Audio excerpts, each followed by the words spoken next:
Hello friends, welcome to my channel. ఈరోజు మన వీడియోలోని టాపిక్ ఆర్టికల్ 15. ఈ ఆర్టికల్ 15 అనేది పూర్తిగా సామాజికంగా, ప్రాంతీయంగా, కులం, మతం, లింగ ప్రతిపాదిక పైన ఉన్నటువంటి అసమానతలకు సంబంధించిందిగా భావించుకోవచ్చు. దీనిలో అంతర్లీనంగా ఏంటి అంటే అంటరానితనం అనేది భాగమై ఉంది. సో ఈ క్లాస్ 1, ఈ క్లాస్ 2 అనేది అందుకు సంబంధించిందే. క్లాస్ 1 అనేది పూర్తిగా ప్రభుత్వానికి మాత్రమే సంబంధించింది. ఈ క్లాస్ 2 అనేది ప్రభుత్వానికి మరి మనకు కలిపి వర్తిస్తుంది. కులం, మతం, వర్ణం, స్త్రీ పురుష భేదాలు అంటే శరీర నిర్మాణానికి సంబంధించిన ఈ మినహాయింపు, ఈ మొదలైనవన్నీ కులం, మతం అనేటి ఏవైనా సరే మనుషులు కృత్రిమంగా కల్పించుకున్నవే కానీ ఫస్ట్ నుండి ఉన్నవి కావు. అయితే వీటిని రూపుమాపడం అనేది ఆ రెండు క్లాసుల యొక్క ఉద్దేశం. అయితే న్యాచురల్గానే కొన్ని డిఫరెన్సెస్ అనేటివి ఉంటాయి కదా, వాటినన్నింటిని బ్యాలెన్స్ చేయడానికి క్లాస్ 3 అనేది ఏర్పాటు చేయడం జరిగింది. ఫర్ ఎగ్జాంపుల్, స్త్రీ పురుషుల సమానత్వం అంటే ఏంటి? స్త్రీ పురుషులకి సమానంగా అవకాశాలు కల్పించడమే అవుతుంది కదా. కానీ సమానంగా అవకాశాలు కల్పించాం కదా అని చెప్పేసి ఇప్పుడు మేల్స్తో సమానంగా ఫీమేల్స్ని కూడా నైట్ షిఫ్ట్ చేయాలి అని చెప్పడం కానీ, ఇట్లాంటి కొన్ని ప్రాసెస్ అనేది ఈక్వల్గా ఇప్పుడు మెన్ అండ్ ఉమెన్ ఈక్వల్ అన్నప్పుడు వాళ్ళకి సమానంగా వీళ్ళతో పాటు జాబ్స్ ఇచ్చినప్పుడు వాళ్ళలాగే వీళ్ళు కూడా నైట్ షిఫ్ట్స్లో వర్క్ చేయాలి అనేది ఈ సమానత్వాన్ని వెక్కిరించినట్లే అవుతుంది అని నా ఉద్దేశం. ఇంకొకటి ఏంటి అనేది, ఫ్యాక్టరీల చట్టాలు ఉన్నాయి కదా, దాంట్లో వీటన్నింటిలో ఏంటి అంటే స్త్రీల చేత రాత్రి వేళల్లో పని చేయించడం అనేది నిషేధించడం జరిగింది. దీన్ని బేస్ చేసుకొని మిలిటరీస్లో కొన్ని డిపార్ట్మెంట్స్లో స్త్రీలను చేర్చుకోవడం అనేది నిషేధించడం జరిగింది. అయితే పిల్లల విషయంలో కూడా ఈ 14 సంవత్సరాలు దాటకముందు పనిచేయడం కూడా చట్టరీత్యా నేరమే కాబట్టి ఇది కూడా సమానత్వం కిందకే వస్తుందని మనం అర్థం చేసుకోవాలి. ఇక ఈ క్లాస్ 4 గురించి చూద్దాం. అయితే గడిచిన ఒక 68 సంవత్సరాల నుండి ఈ క్లాస్ పైన ఎన్నో గొడవలు, ఎన్నో ఇష్యూస్ జరుగుతూనే ఉన్నాయి. సో దాని గురించి మనం కొంచెం డీటెయిల్గా తెలుసుకోవడానికి ప్రయత్నిద్దాం. దీని ద్వారా మనకి కొంచెం రాజకీయం అంటే ఏంటి అనేది కూడా అర్థమవుతుంది. స్టార్టింగ్లో రాజ్యాంగాన్ని రచించినప్పుడు కాలేజెస్లో కానీ యూనివర్సిటీస్లో కానీ రిజర్వేషన్స్ అనేవి లేవు. ఓన్లీ మెరిట్ని బేస్ చేసుకొని మాత్రమే సీట్ల కేటాయింపు అనేది జరిగేది. కొన్ని సీట్లను రిజర్వ్ చేసినట్లుగా మద్రాస్ ప్రభుత్వం అనేది వాదించడం జరిగింది. కానీ ఈ వాదనతోటి సుప్రీంకోర్టు ఏకీభవించకుండా మెడికల్ మరియు ఇంజనీరింగ్ కోర్సుల్లో ప్రవేశానికి మెరిట్ని బేస్ చేసుకోవాలి, కానీ ఈ క్యాస్ట్ కానీ వెనుకబడిన తరగతులు ఇవన్నీ బేస్ చేసుకొని సీట్లు ప్రొవైడ్ చేయడం అనేది, రిజర్వ్ చేయడం అనేది కరెక్ట్ కాదు అని సూచించిందనమాట. అదే సమయంలో కొన్ని కులాలు మరియు వర్గాల వారికి కొన్ని కోర్సుల విషయంలో రిజర్వేషన్లు ఉండాలి అని చెప్పేసి కేంద్ర ప్రభుత్వం కూడా భావించడం జరిగింది. దీనివల్ల సుప్రీంకోర్టు యొక్క తీర్పును నిర్వీర్యం చేస్తూ, అంటే వాటిని తోసిపెడుతూ రాజ్యాంగం యొక్క మొదటి సవరణ ద్వారా 15వ ఆర్టికల్కి ఈ 4th క్లాస్ అనేది ఎక్స్ట్రాగా యాడ్ చేయడం జరిగింది. అయితే అప్పటి నుండే ఈ కులాల ప్రతిపాదిక పైన రిజర్వేషన్స్ అనేవి ఏర్పాటు చేయడం జరిగాయి. కానీ సామాజికంగా మరియు ఆర్థికంగా తరతరాలుగా అణచివేయబడుతున్న కొన్ని బలహీన వర్గాలకి, కులాలకి విద్యాలయాల్లో రిజర్వేషన్లు కల్పించడం అనేది తప్పేలా అవుతుంది అని చెప్పేసి ప్రతి ఒక్కరికి ఒక ఆలోచన అనేది వస్తుంది. ఈ ఆలోచనకి మనకి సమాధానం దొరకాలి అని అంటే 1951 నుండి ఇప్పటి వరకు ఈ అధికరణ పైన సుప్రీంకోర్టు ఇచ్చినటువంటి తీర్పులని మనం కొంచెం క్షుణ్ణంగా అధ్యయనం చేసినట్లయితే ఈ ప్రశ్నకి మనకు సమాధానం లభించడం జరుగుతుంది.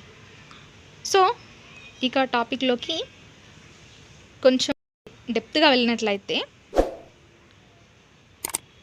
ఈ రాజ్యాంగం యొక్క మొదటి సవరణ ద్వారా ఈ ఆర్టికల్కి అదనంగా చేర్చబడిన ఈ క్లాస్ 4 అనేది ఏంటంటే ఉందో అది ఆదేశం కాదు. అంటే కంపల్సరీ మీరు రిజర్వేషన్స్ అనేవి కల్పించాలి. సో ఈ క్యాస్ట్ వాళ్ళకింత, ఈ క్యాస్ట్ వాళ్ళకింత రిజర్వేషన్స్ లేకుండా ఉండకూడదు అని చెప్పేసి ఈ క్లాస్లో లేదు. మీరు ఒకసారి గమనించినట్లయితే, షెడ్యూల్ తెగలు వారు అభ్యున్నతి కోసం ప్రత్యేకమైన నిబంధనలు ప్రభుత్వం జారీ చేయవచ్చు. చూసారు కదా, జారీ చేయవచ్చు అంతే. అంటే అది చేయండి, చేయకపోండి, చాయిస్ ఇస్ యువర్స్.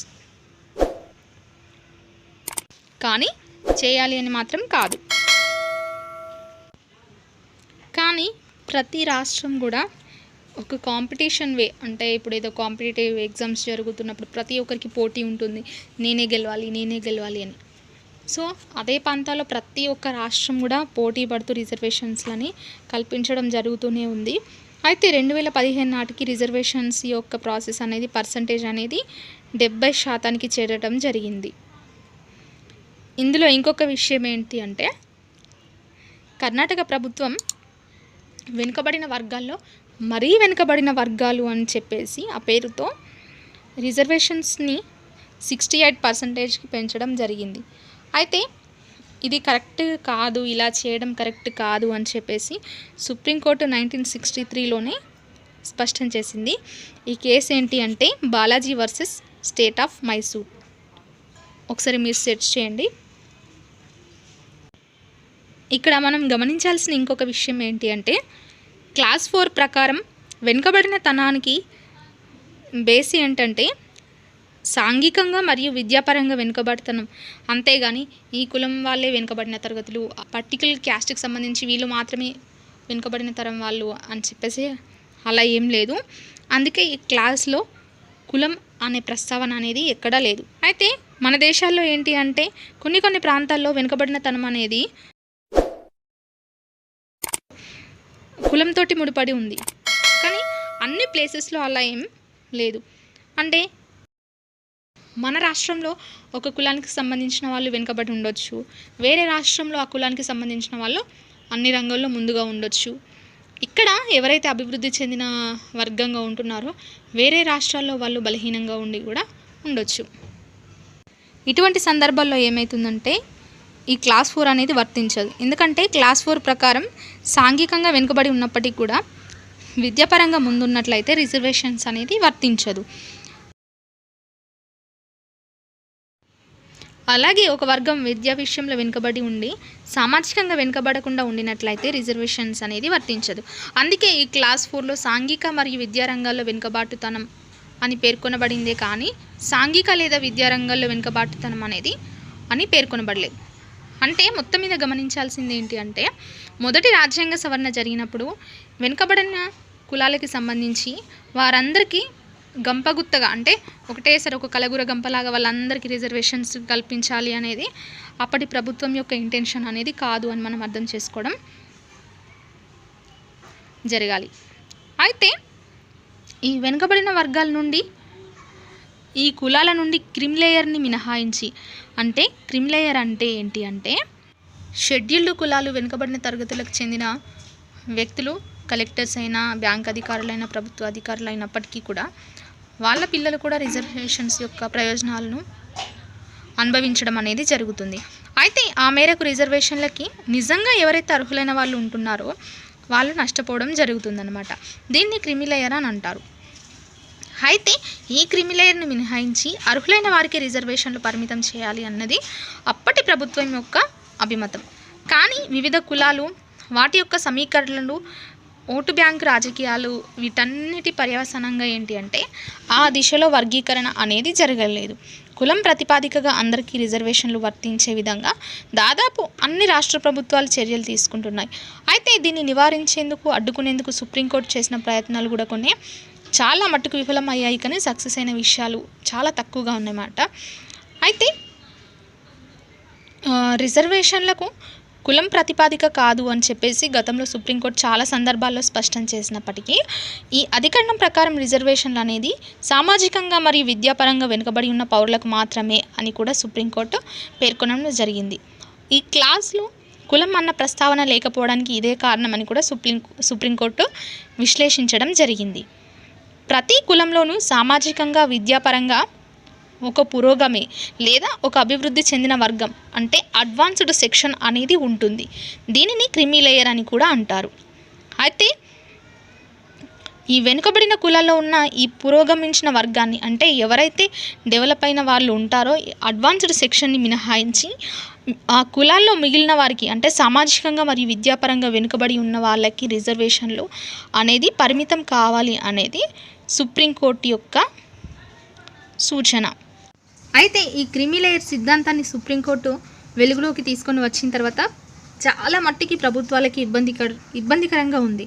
అయితే ఈ క్రిమిలేయర్ నుండి బయటపడే ప్రయత్నంలో కొన్ని ప్రభుత్వాలు ప్రయత్నించినప్పటికీ కూడా చాలా మట్టుకు ప్రభుత్వాలు ఈ తీర్పు పైన స్పందించడం కానీ ప్రతిస్పందించడం కానీ చేయలేదు. అయితే ఈ క్రిమిలేయర్ వర్గాలని గుర్తించాల్సిన బాధ్యత ప్రభుత్వాందే కదా. ఇప్పుడు సుప్రీంకోర్టు ఏమని చెప్పింది, క్రిమిలేయర్ అంటే ఎవరైతే అడ్వాన్స్డ్ సెక్షన్లో ఉన్నారో, ఎవరైతే అభివృద్ధి చెంది ఉన్నారో వాళ్ళని ఈ రిజర్వేషన్స్ నుండి తొలగించి, అంటే వాళ్ళని మినహాయించి వేరే వారికి రిజర్వేషన్స్ అనేవి పంపిణీ చేయాలి, అంటే వాటిని బట్టి జరగాలి ప్రతిదీ అని చెప్పేసి చెప్పినప్పటికీ కూడా ఏ ఒక్క ప్రభుత్వం ఈ క్రిమిలేయర్ని గుర్తించడానికి ఎలాంటి చర్యలు అనేవి తీసుకోవడం జరగలేదు.